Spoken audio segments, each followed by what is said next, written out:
Today at 6, as the cost of living crisis bites, the Chancellor sets out his plans to help hard-pressed families. Delivering his spring statement, he warned we should all be prepared for the economy to worsen potentially significantly.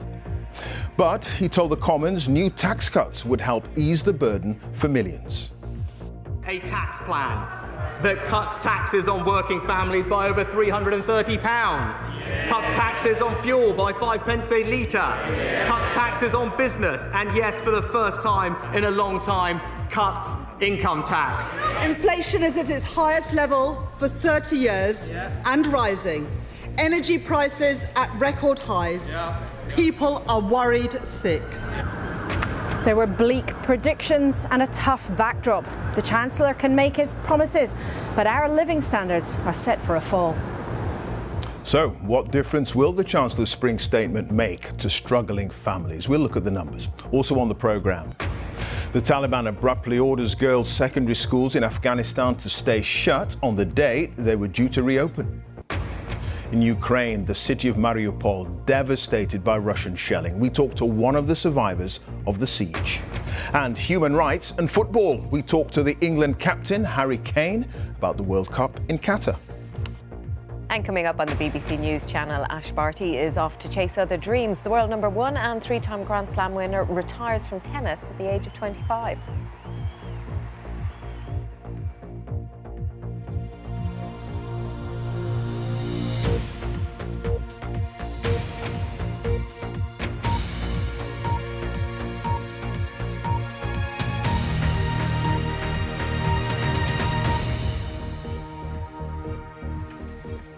Good evening and welcome to the BBC News at 6. The Chancellor Rishi Sunak has set out his plans to address the cost of living crisis predicted to be the worst in decades. He told MPs that fuel duty would be cut by 5p per litre through to March next year, though national insurance payments are set to rise from April the 6th. He said the threshold at which people will have to pay any contribution will be raised by £3,000 from July. That means you'll need to earn at least £12,570 a year before paying any income tax or national insurance. And Mr Sunak said he intends to cut the basic rate of income tax, the first reduction in 16 years, from 20% to 19% by the end of the current Parliament in 2024. But the Chancellor also gave some eye-watering figures on inflation, or the rate at which prices go up. Today it hit 6.2% in the 12 months to February, with the Chancellor saying that's likely to hit an average 7.4% for the rest of the year. And he talked about the UK's growth forecast, which has been revised down to 3.8%, with Mr Sunak blaming the conflict in Ukraine. Overall, he conceded that everyone should be prepared for the economy and public finances to worsen, potentially significantly. And this was backed up by the Office for Budget Responsibility, which provides independent economic forecasts to the government. The OBR says household disposable incomes are set for their biggest drop since records began. Well, our first report this evening is from our political editor, Laura Kunsberg. Peering ahead, there is threat all around. Rising prices and falling standards of living that could push some families to the edge. Is there more pain to come, Chancellor? Rishi Sunak is the man who has to manage the economy through to the other side. Are you doing enough to help working people, Chancellor? Yet can every step be certain when our world is anything but? I now call the Chancellor of the Exchequer, Rishi Sunak. In the next half hour, he had the power to change what's in the country's pockets. The invasion of Ukraine presents a risk to our recovery, as it does to countries around the world. The war's most significant impact domestically is on the cost of living. People should know that we will stand by them, as we have throughout the last 2 years. Standing by is not the same as supporting everyone's income, and help for drivers was first. I want to help people now. Today, I can announce, for only the second time in 20 years, fuel duty will be cut. Yeah. Not by 1, not even by 2, but by 5 pence per litre. With the cost of fuel for your tank and heating your home spiralling, VAT will disappear on ways of making your home energy efficient, and there's an extra £500 million for those who struggle most to pay the bills. Yet these weren't drastic moves. The Chancellor holding back because we should be prepared for the economy and public finances to worsen, potentially significantly. interest on debt will tip £80 billion, more than the government spends day to day on schools, courts, prisons and borders put together. Yet although money's tight, Rishi Sunak vowed to undo some tax rises he's already put in place. From this July, people will be able to earn £12,570 a year without paying a single penny of income tax or national insurance. And then to more cheers on his own side, he promised a penny off income tax. But not now, in time for the next election, still 2 years away. Before the end of this Parliament, in 2024, for the first time in 16 years, the basic rate of income tax will be cut from 20 to 19 pence in the pound. My tax plan delivers the biggest net cut to personal taxes in over a quarter of a century, and I commend it to this House. But there's the world in there, excitement among Conservatives about hypothetical tax cuts. And the world out here, the economy promising only weak sunshine. Families and firms are already struggling to make ends meet. Shadow Chancellor of the Exchequer. Leads all leads. For Labour, the ups and downs of tax vows miss the point. Today was the day that the Chancellor could have put a windfall tax on oil and gas producers to provide real help to families. But he didn't. Today was the day the Chancellor could have set out a proper plan to support businesses and create good jobs. Exactly. But he didn't. Today was the day that he could have properly scrapped his national insurance hike. He didn't. People are worried sick. For all his words, it is clear that the Chancellor does not understand the scale of the challenge. He talks about providing security for working families, but his choices are making the cost of living crisis worse, not better. The opposition parties accusing ministers of turning their backs. The Chancellor has not done nearly enough today to help with the cost of living crisis. People who are receiving their energy bills through their doors just now, there is really nothing additional for them today other than the Heat Now, Pay Later loan that the Chancellor already announced. The total swindle from the Chancellor. He's giving one hand and taking back with the other. People are struggling. They're drowning in higher heating bills, motoring bills, food bills. They needed a lifeboat and they didn't get that from the Chancellor today. There is a climate-shaped hole at the heart of this statement. You know, the Chancellor didn't even mention the word climate once. And that is all the more unforgivable, given that the solution to the climate crisis and indeed the cost of living crisis is the same. What we need to see is a mass home insulation programme. His focus for now, though, is at the pump and the promise and reality of some tax cuts. Perfect. How are you doing? I'm good. Yeah. For Rishi Sunak, for the government, How are you? the taxpayer cannot and should not pick up everyone's tab. Laura Kunzberg, BBC News, Westminster. Well, despite the Chancellor's concessions today on tax, the Office for Budget Responsibility says overall taxes will hit their highest level since the late 1940s in coming years. For more analysis of the numbers in the spring statement, here's our economics editor, Faisal Islam. Even before today's actual tax and spending decisions, the fate of the economy and of the finances of millions of households was revealed by rises in prices for fuels, food and electricity, pushing inflation to a new 30-year high. The grim news from the government's economic forecaster that this will be with us for some months yet. Since the 1990s, inflation has generally stayed below 4%, but hit 6.2% in today's figures. In their last forecast, the OBR recognised energy prices would push inflation up this year. Now the OBR says it will rise even higher for longer to just under 9%, the highest level since the 1980s. The Russian invasion of Ukraine happened halfway through our forecasts, but we did take energy prices a week after the invasion happened, and roughly speaking, energy prices have returned to those levels in the last few weeks. That does have a big impact on inflation. It's pushed it up to 8.7%, its highest level in over 40 years, and had a knock-on effect on growth. It's brought it down from 6% at our previous forecast to 3.8% in this forecast. The Chancellor's big announcement was to lower 2 taxes. But since the start of this Parliament, the government has announced tax rises worth nearly 4% of the size of the economy for income tax, national insurance and corporations.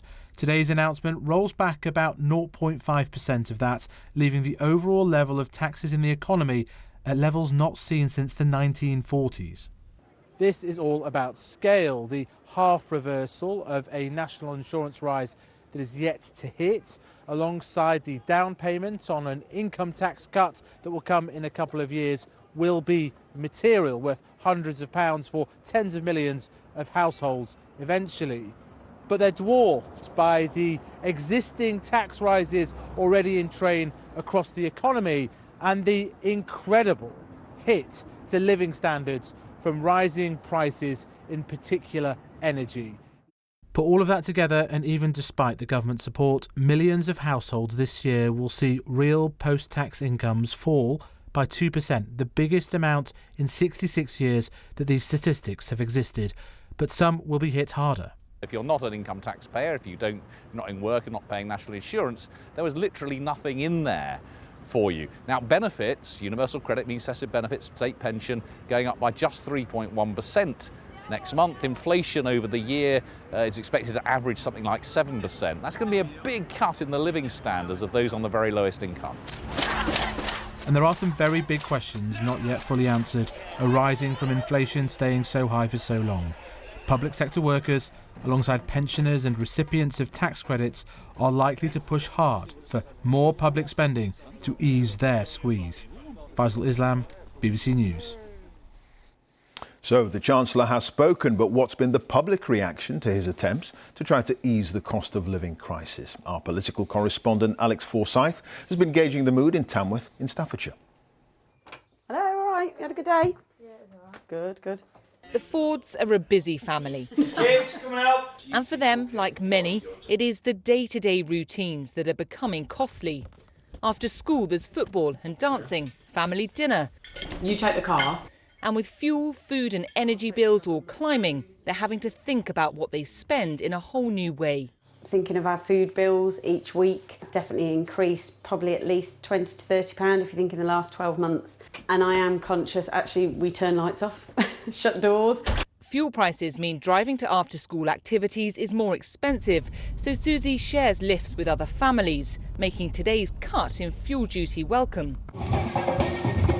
But at daughter Lottie's dance club, few are jumping for joy at the prospect of prices rising further. Parents watching children dancing or playing cricket say things are already a stretch. It's the electric bills and the gas bills. I'm very conscious of not having the heating on at home.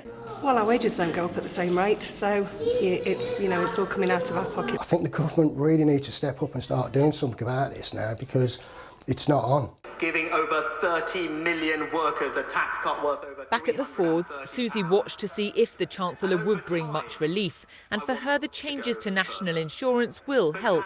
Working part-time, that is beneficial for myself. So yes, it's a better outcome than we could have anticipated. And the income tax cut due in 2 years? I suppose it's a case of sit and wait. For many here, it's a case of waiting to see if it makes a difference. The market town of Tamworth is in the West Midlands, which already has some of the most deprived areas in England. The measures announced by the Chancellor today are meant to mitigate the financial pressure so many households are facing. But with prices set to rise further, there are plenty here still worried about what's to come. The cost of living could well be a defining challenge for this government. For Martin, it's already a struggle. He set up a courier company during COVID, and rocketing fuel prices have been crippling. We're paying an extra £20 to £40 a day per van. So if we operate 7 days a week, that's up to £600 a week. So will today's announcements help? I think it's embarrassing that that's the best the British government can do. I mean, next week the fuel pumps will probably go up by 5p, so that's swallowed up straight away. That's the risk, as well as the impact on families and firms. If costs keep climbing, there could be a political price to pay too. Alex Forsyth, BBC News, Tamworth. Let's talk to our political editor, Laura Koonsberg, who's at Westminster this evening. Laura, dire economic news, of course, on inflation and growth. The Chancellor's job today was to somehow mitigate all that. Is there confidence in the government that they managed to actually do it? Well, Clive, I think what the Chancellor was really trying to show today, actually, was that he is what he says he aspires to be, a tax-cutting Conservative at his heart.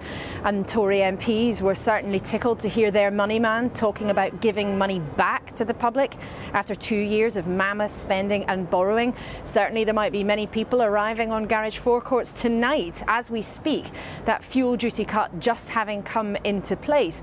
But there are two big buts with Rishi Sunak's attempt to show himself in that positive light. First off, he's already raised taxes by much more than he plans now to give back to people.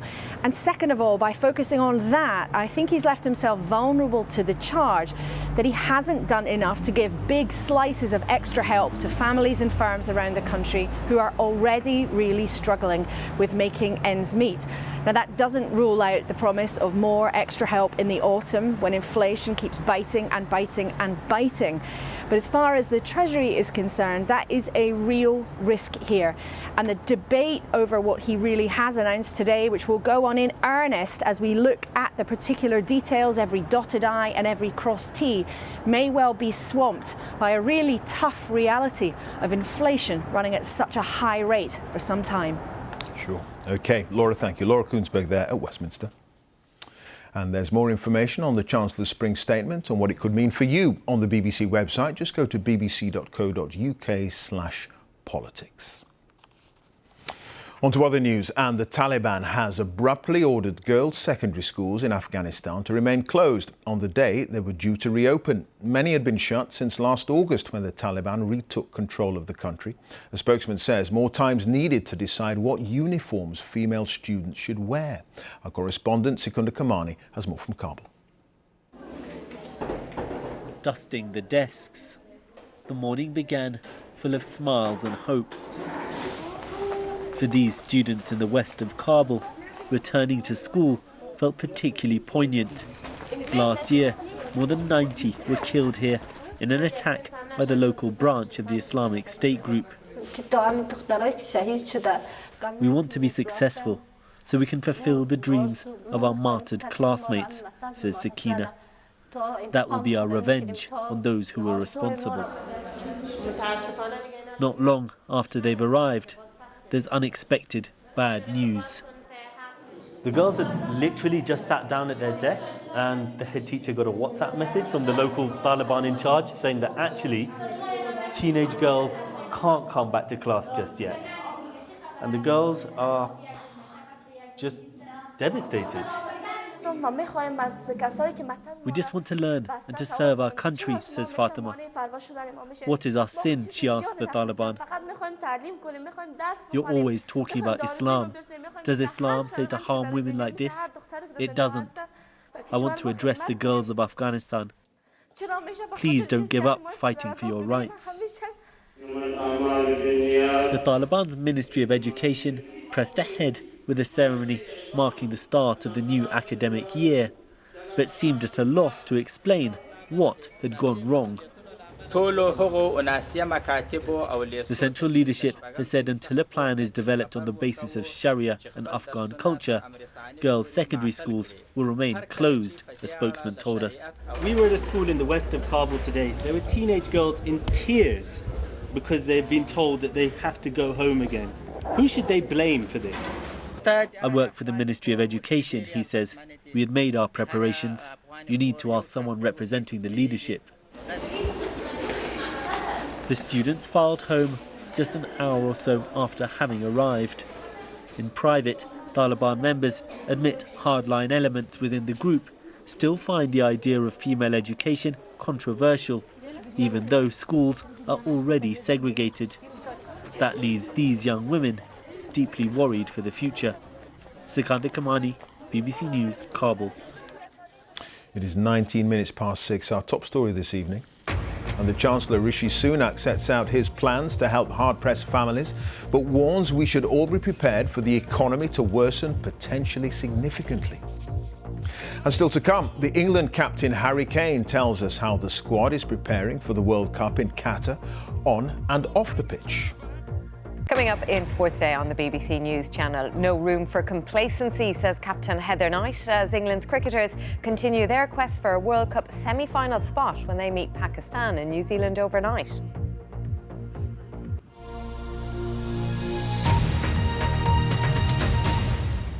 Now, let's get the very latest on the situation in Ukraine and cross to my colleague Ben Brown, who's in the western city of Lviv. Hi there, Ben.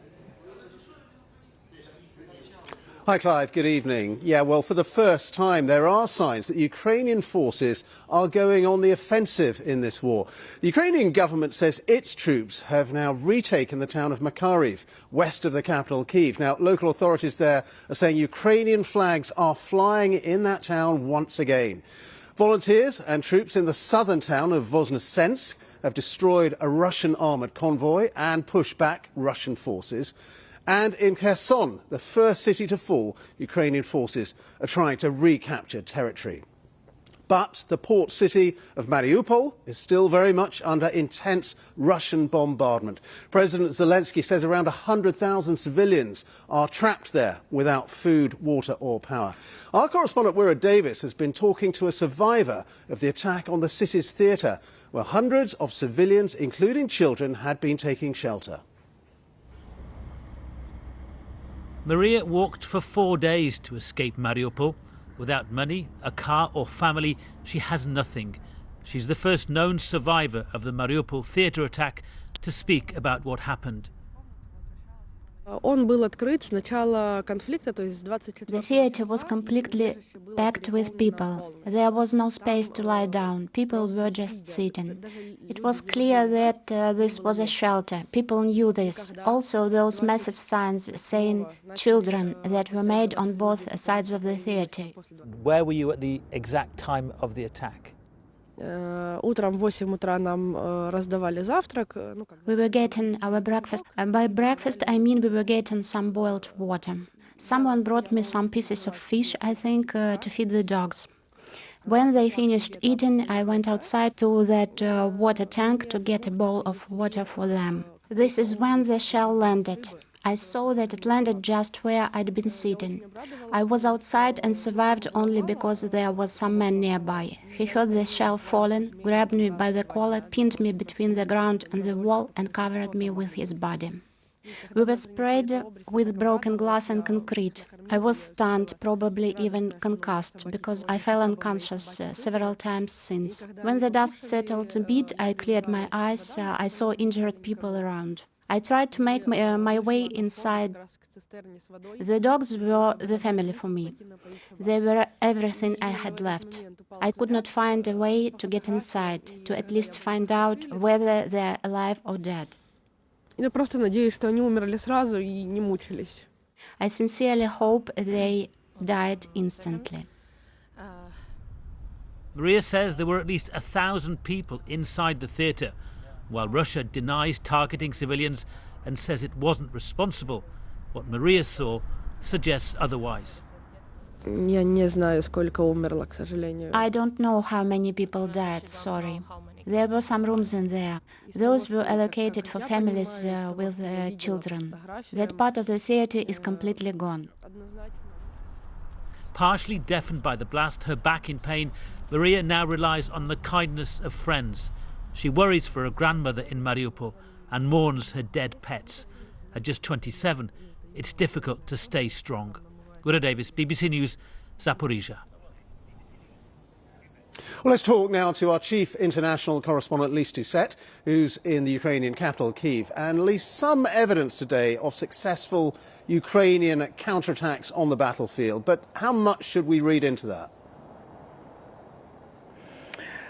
Well, we mustn't forget that Ukraine started this war as very much outgunned and outmanned on land, sea and air by the far more powerful Russian military. And the fact that just short of a month into Russia's invasion, that Ukrainian forces are confident enough to go on the attack is significant, even if it doesn't change the tide of this war yet. But take Kyiv, for example. Just weeks ago, there was this sense of foreboding in the capital that it could be a matter of days before Russian troops reached the center of the city. But this afternoon, in a beautiful park not far from here, right next to a statue of Saint Michael, the patron saint of the city, the mayor Vitaly Klitschko said that they had taken back Makariv, about 40 miles west of the city, that most of Irpin, where there's been intense fighting for weeks, was now back in Ukrainian hands. And sometimes, Ben, the narrative about this war matters as much as what happens on the ground. But Russia has a lot of firepower, and right on cue, for the first time today, they seem to have used a Grad multiple rocket launcher to cause extensive damage inside this city. All right, Lise, thank you very much indeed. Lise Doucette there, our chief international correspondent. That's it from me and the team here in Ukraine. Back to you, Clive, in the studio. Ben, many thanks for that. Ben Brown there in Lviv in western Ukraine. Now, Boris Johnson has warned P&O Ferries it could face fines running into millions of pounds if it's found to have broken the law by sacking 800 staff without notice last week. The Prime Minister said he thought it was illegal and the government would now take legal action. The firm's chief executive will appear before a joint committee of MPs tomorrow. The England captain, Harry Kane, says it's important to shine a light on the issues surrounding the World Cup in Qatar later this year. Speaking ahead of England's upcoming friendlies, he says the squad has met to discuss Qatar's human rights record. Our sports editor, Dan Rowan, has been to meet him. Having reached a first ever Euros final last year, England have high hopes for the World Cup this winter. But preparations in Qatar have also been dogged by concern over human rights in the country. For the first time this week, the squad met as a group to learn about the controversy. And today the captain told me they were ready to speak out. Obviously it was sad to see, but I think the message that we want to get across, and obviously the reason we were talking about it yesterday, is to try and understand it as much as possible, trying to educate ourselves as much as possible. And then, yeah, like we have done with other things, is to try and help in any way that we can, and using our platform to try and do that. As well as alleged abuse of migrant workers and questions over the implementation of labour reforms in Qatar, homosexuality is illegal. And despite organisers' assurances, there are concerns some England fans may not feel safe attending. The thought of not having some of our fans there will be a real shame, and I hope and we hope that Qatar do everything possible to make sure everyone feels safe and comfortable. You and your teammates have taken the knee, of course. Why is it so important, do you think, to use your platform to try and make a difference? And what kind of things might you do? Anything we can do to help shine a light on things or help try and stamp things out, then I guess it's important that we do that, and to have ideas, whether that's just us as a nation, whether that's with the other countries as well, to all be as one and all stand together as one, which I think will send a real powerful message. Some teams have protested about human rights in Qatar. Are there times when you look ahead and think, I wish it was somewhere else? It's going to be a mixed emotions, really. I think the World Cup being in Qatar is definitely shining that light, and it's important that that we try and make as much change as possible, not just for now, but for the future as well. The England captain there, Harry Kane, speaking to our sports editor, Dan Rowan. Time now for a look at the weather. Ben Reach has the details. Hi there, Ben. Hi there, Clive. Thank you. A very good evening to you. Under clear blue skies today, temperatures climbed once again to around 20 degrees. But the same clear skies will allow those temperatures to drop overnight. Any showers that have popped up this afternoon, they will fade. It is looking largely clear overnight. One or two fog patches, a bit more cloud into parts of western Scotland and Northern Ireland. But those temperatures, even in towns and cities close to freezing, dropping below freezing for some out in the countryside. So there will be a touch of frost and some fog patches tomorrow morning. morning, perhaps especially in northeast England. Some mistiness elsewhere. England and Wales again having a mostly dry and sunny day. A bit more cloud into Scotland and Northern Ireland, but even here that cloud should break to give some spells of sunshine, and temperatures, well, maybe just a fraction down on where they have been, but still 15 to 18 degrees. With very light winds and stagnant air under high pressure, this is one thing to bear in mind. High levels of air pollution tomorrow, particularly across eastern parts of England. And we keep a similar weather setup into Friday with spells of sunshine for many. Always a bit more cloud up towards the northwest of the UK and some rain just skirting across the Northern Isles. A bit more of a breeze down towards the south coast at this stage. Temperatures, again, 14 to 19 degrees. Still some spring warmth. For the weekend, well, more of the same. High pressure still in charge. Areas of cloud just rotating around the high. There could well be some fog patches around at times as well, but essentially it's fine, dry and mostly sunny. However, into next week, a big change. Northerly winds will bring something markedly colder. So into next week, a very different feel to the weather. Single-digit temperatures by day. There may be wintry showers for some. Make the most of the spring warmth while it lasts. Clive. All right, Ben, thanks for that. Ben Rich there. Now, back to our top story, the Chancellor's spring statement. Our economics editor, Faisal Islam, is here. It was a tough gig. I mean, how much wiggle room did Rishi Sunak really have to help hard-pressed families? Well, let me give you a sense of scale here from these big numbers, some of them really pretty dire. You have a government that is trying to change tax policy, and you have, for example, the cut to fuel prices just coming in right now. 5p, average users use about 1,000 litres, that's about £50, whereas the rise in petrol costs is about 500. You have, in terms of the tax changes, it's a few £100 per household in terms of the half reversal of the national insurance rise, more actually for lower income households. But on the other side of the ledger, just from what's happening in the economy, you have forecasts of an £1,100 per household rise over a year, in terms of both what's happening in April and what's happening in autumn. And so that's what's happening. You have material changes to tax policy. It's just that what's happening, the tidal wave of price rises in the economy, is just bigger. Indeed. All right, Faisal, many thanks. Faisal Islam there. And that's it. So, goodbye from me now on BBC One. Time for the news where you are. Have a very good evening.